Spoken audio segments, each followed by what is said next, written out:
J'étais ce gamin plutôt rêveur, toujours assis au fond de la classe. J'avais la tête dans les nuages et je ne tenais pas en place. Tu sais, ce môme que les profs sermonnent parce qu'il a un pied sur la chaise. Ce petit foufou qui fait guignol parce qu'au fond il se sent mal à l'aise. J'avais des mondes tout plein la tête qui ne demandaient qu'à s'exposer, qu'à être posé sur le papier, l'esprit sur le point d'exploser. Tellement c'est dur de contenir toutes ces images qui veulent sortir.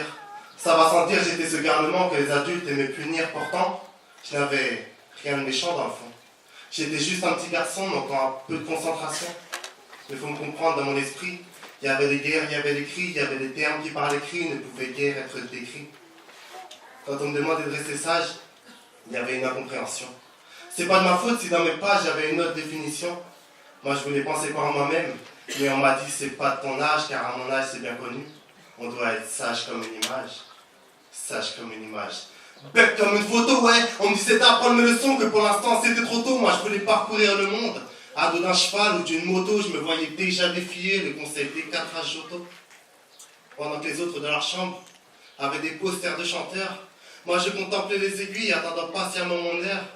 Je faisais déjà la différence entre le réel et le paraître, et j'avais déjà fait mon choix entre les verbes avoir et être.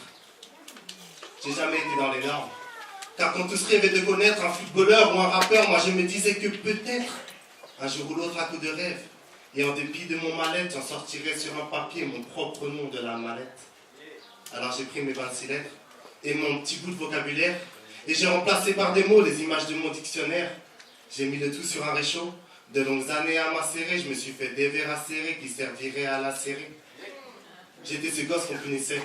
C'est vrai que les cours je les haïssais, mais je savais pas que je me hissais vers le sommet, que je nourrissais tout mon esprit de réflexion, que je construisais ma direction.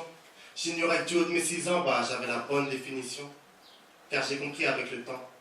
La sagesse, c'est pas obéir. La vraie sagesse, c'est réfléchir. Comprendre le pourquoi et choisir si on décide de suivre un ordre. En ayant conscience des causes et conséquences. Analyser le pour, le contre. Je crois qu'on l'a appris dès l'enfance, non? Alors, en tant qu'animateur, moi je suis prêt à fermer ma gueule devant un gamin de 4 ans s'il me dit non. Tout simplement, en fournissant ses arguments. Car non. Nous n'avons pas toujours raison, nous les adultes, nous les grands. Et si ce que je dis n'est pas fondé, oui, si j'ai tort à cet instant, je saurais me remettre en question.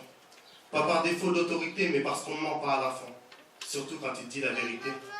Je saurais tirer mon chapeau et sourire d'un air hébété, fier comme un père en ressongeant à cet enfant que j'ai été. Merci.